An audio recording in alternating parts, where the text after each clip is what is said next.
What's up, homies? This is Zeth with TCG University. I am here as your live commentator for the match between our two homies here.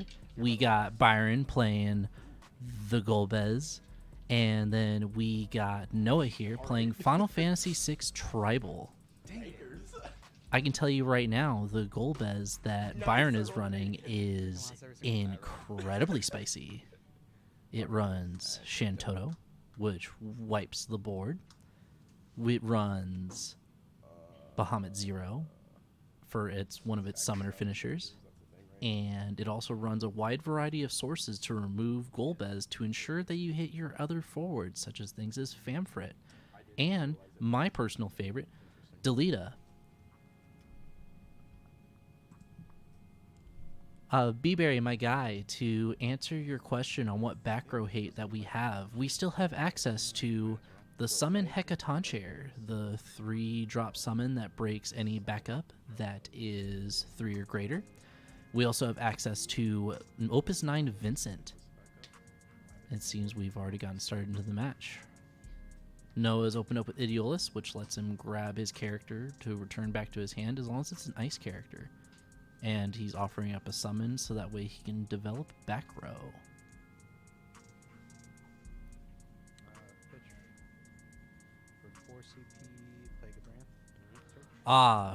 My personal favorite forward is Gabranth. I often colloquially call him Gabby. When Gabby enters play, he lets you search for any forward of 5 cost or greater, and then it goes to your hand. Gabby also has additional text. If you are on 6 points of damage, he becomes an 8,000 attack power unit that has Brave, which means that he can attack and not turn sideways. And then finally, he has an ability, if you discard a copy of him, you get to deal 3,000 plus 1,000 additional damage for every point of damage you have received. Gabranth is an amazing card. You can play him early and find your pieces. You can play him mid-game to find the pieces that you would like. And late game, he is a beater. That man is my homie, just saying. Byron opens up with the turn 1 Golbez, which puts pressure onto the board. By doing so, this ensures that he's able to consistently provide forward pressure if Golbez is broken by being able to deploy 4 additional 2-cost forwards that are of different colors onto the field. Nice. Noah following up with the Banana Man Justelian Empire Sid, lets him search for Final Fantasy VI forward and pops it to hand. Shadow came in from Opus 10, and he has been a fantastic addition to the Final Fantasy VI front line.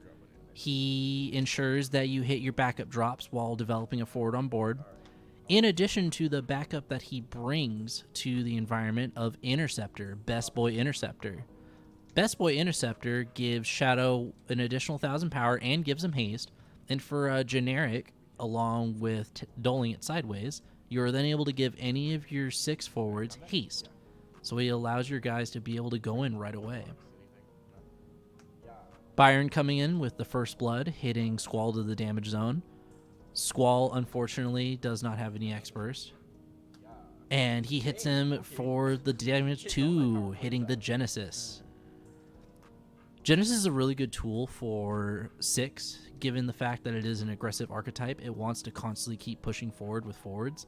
The issue right now that Noah has is that Golbez is the one generating the pressure.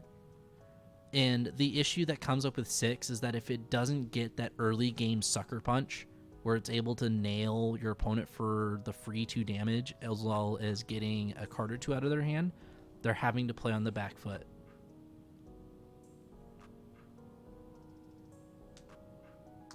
Opening with the Terra, playing a soft 2 CP 5k forward to ensure that he has blockers on board.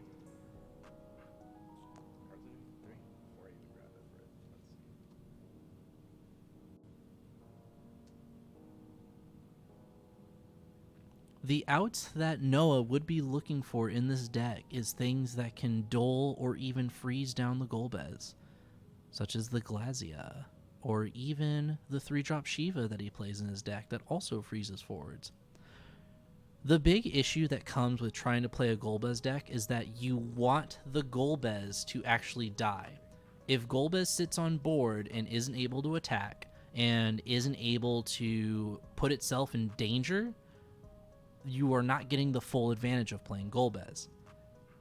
So if Noah is able to figure out to freeze the Golbez or be able to operate in a way that keeps Golbez from attacking, he can actually still win this. Ifrit's coming in, and he is removing the Gabranth. Gives him a little bit of extra breathing room and leaves Golbez on board as the sole attacker for Byron's offense.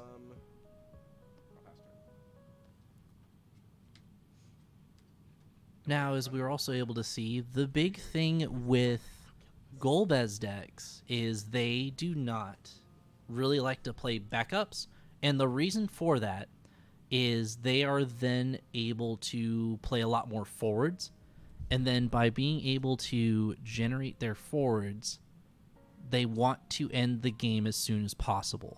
The longer the game goes, the less likely a Golbez deck is able to win. Now, the match between myself and Byron, that is an exception to the rule, as Golbez decks typically wish to end the game by about turn 5.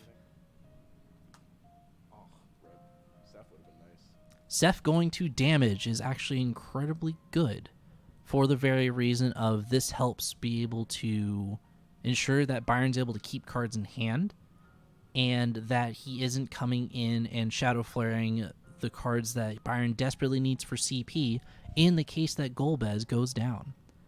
The other advantage of Sephiroth also not being on the board is it is not another freeze target to keep Golbez tied down.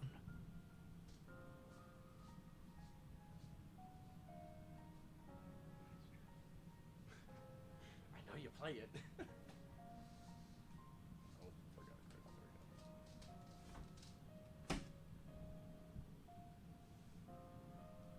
So what we have here, ladies and gentlemen, are two very aggressive-oriented decks, both kind of feeling each other out, with Byron having the early game lead from the first 2 points of damage. Byron going in playing Aldo. Upon entry, he gets to search for a lightning forward, any lightning forward, and it goes to his hand. The one that he has chosen is Ramza. It is a 6-drop, 6,000 attack power unit that gets 1 less for every forward that you have on board. His current cost is 5. When he has 10,000 or more power, he is able to have haste. Now, how is he able to get up to that high of an attack power? The more forwards you have on board, the stronger Ramza gets. When he is at 10,000 power, he will gain haste, meaning he can attack right away. And when he attacks, he can choose an opponent's forward that costs 3 or less and automatically removes it.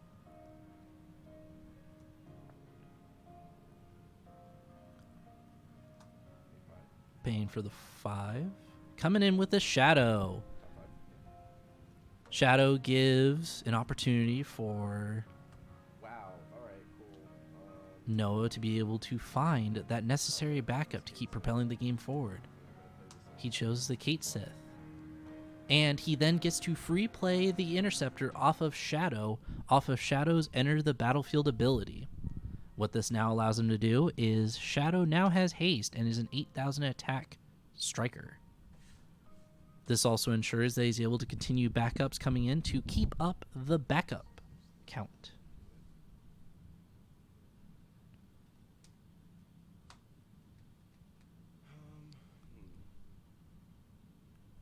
Noah at this point has to then decide, does he want to attempt racing the Golbez deck, or is he going to try to hold Golbez off just a little bit longer? The first point of damage has been dealt to Byron, and it has hit Dataluma. Dataluma is actually an incredibly new addition, coming in from Opus 11.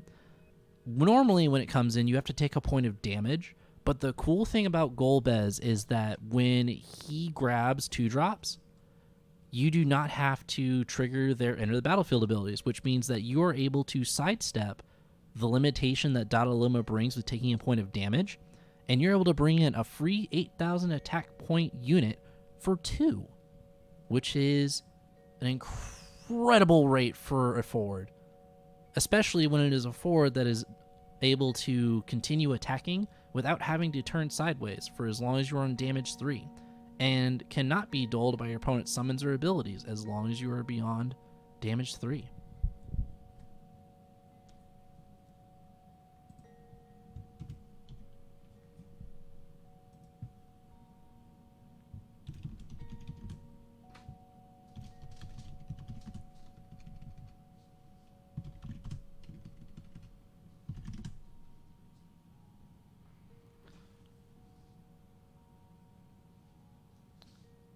It is at this point that we have reached the mid-game between both of these aggressive archetypes.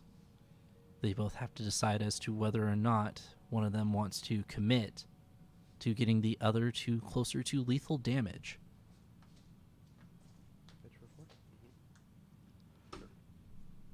Kadaj is one of the most universal forwards that has come in from Opus 11. When he enters the field, he has a multitude of options. Option 1 is he gets to dull one of your opponent's forwards. Option 2 is that he gives one of your forwards 2,000 power and brave, which is the option Byron chose.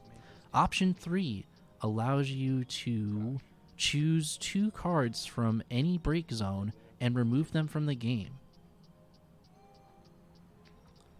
The advantage of Kadaj as well is he is able to leave the field at the end phase. This enables Kadaj to become an incredibly resilient threat that your opponent must answer to.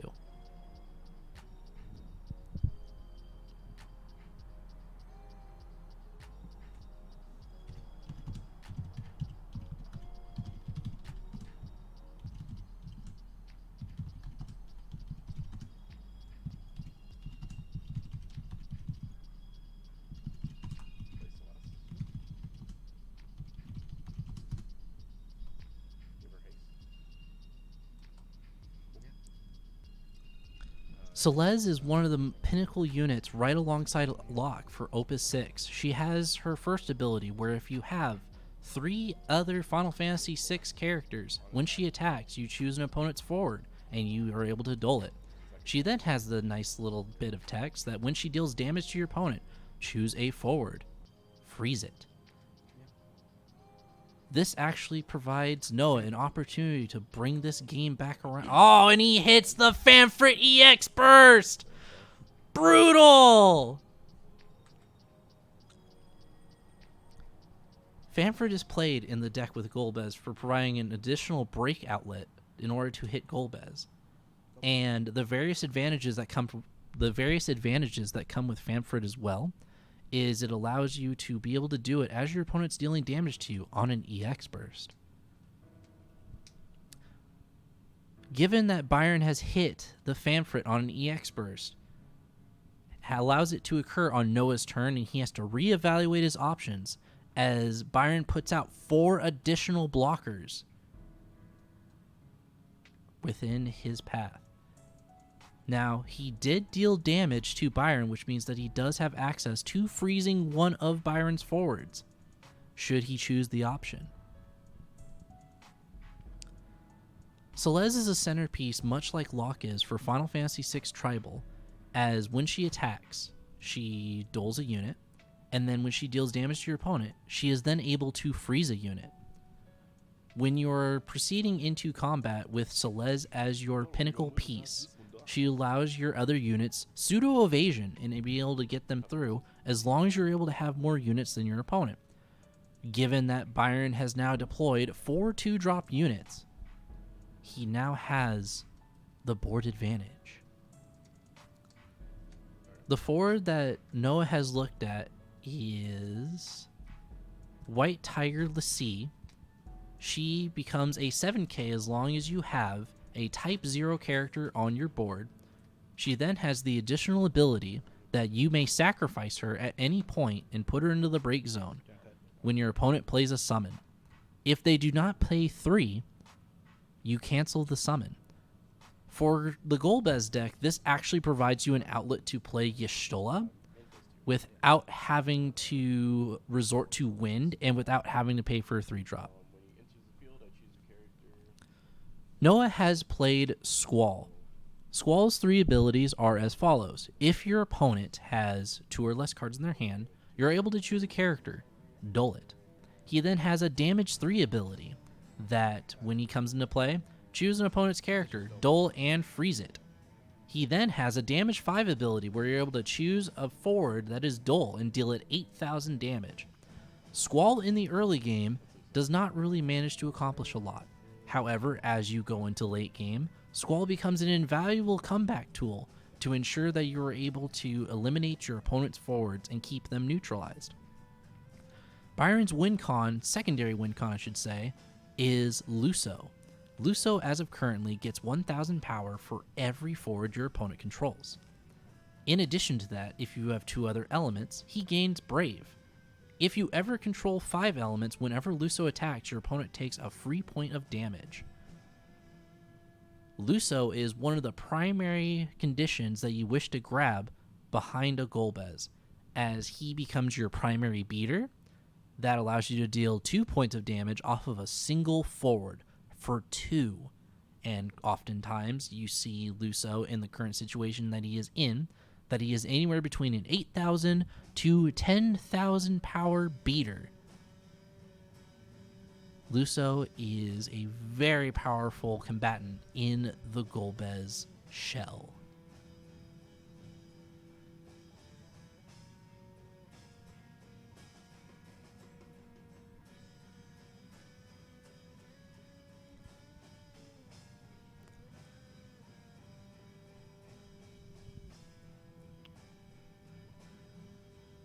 As we are now passing through the mid-game, despite Byron having much less damage than Noah, he has to be very mindful of Interceptor in the back row, as Final Fantasy VI has the opportunity of completely robbing games off of a single forward, as each of their forwards are capable of gaining haste.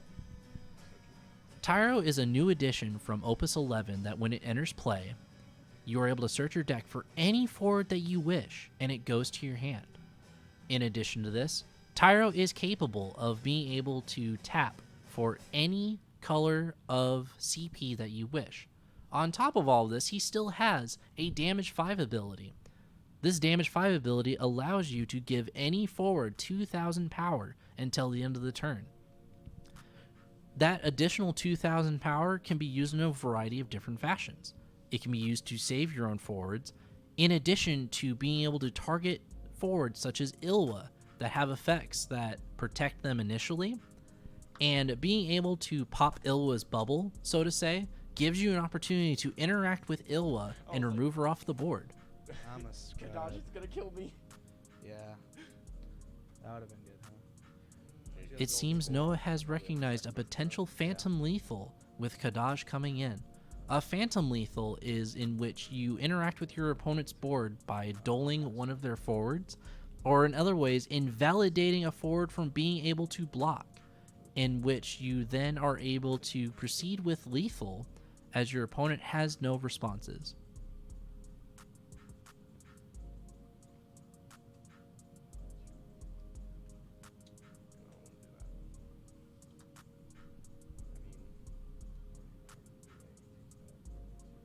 With the current pressure on Noah's board, he has to consider very carefully at how he's to approach this situation.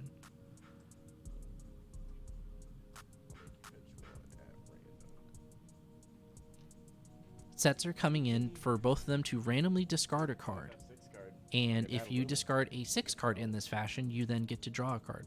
The advantage of playing Setzer in this deck with Final Fantasy VI Tribal is you are more than likely than your opponent to discard a 6 card, allowing you to cycle cards out of your hand. Hitting the Porum. Noah is doing the correct play here, as given that he is playing Final Fantasy VI, you want to constantly be going forward.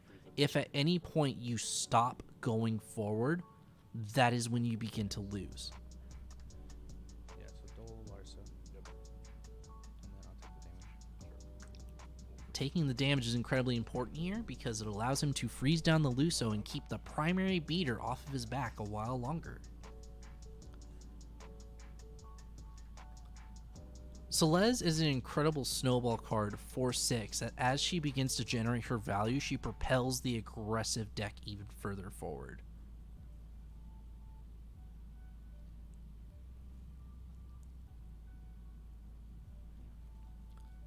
As of currently, the forward count is 4 to 4.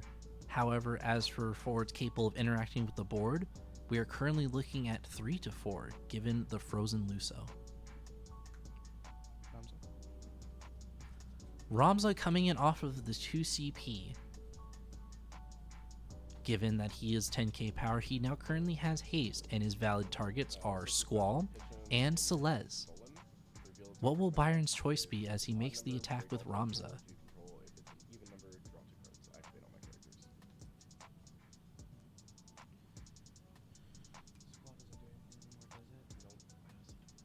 Again, Byron has to be incredibly careful here as to how far he commits into damage. If he goes in too far and he is unable to finish Noah off, Noah can then proceed to give any one of his next his next 6 character forwards haste and be able to sneak the game out from underneath Byron.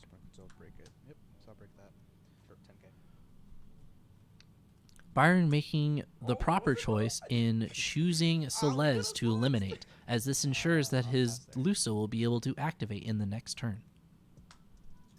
Well, this is mighty interesting, I'm not gonna lie to you. Current damage counts are 3 to 7. If I had to identify where the turnaround play for this game was, it definitely had to be the X-Burst Famfrit. Being able to generate 4 forwards during Noah's turn provided Byron the opportunity to take the game back into his favor and generate the pressure forward necessary to finish the job. Of course, I am a man that believes in miracles.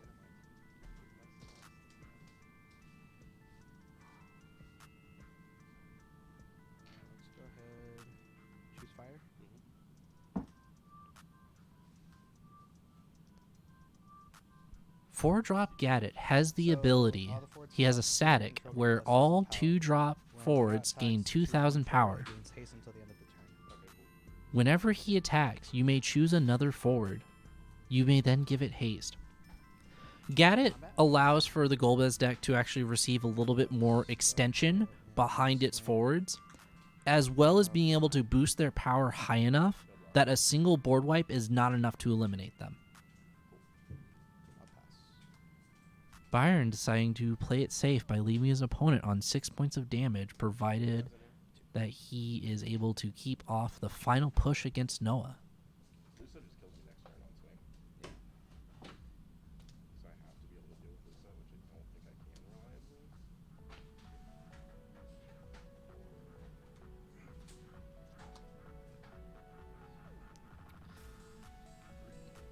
And here we have Golbez exemplifying its greatest strength, provided a massive amount of early aggressive forwards.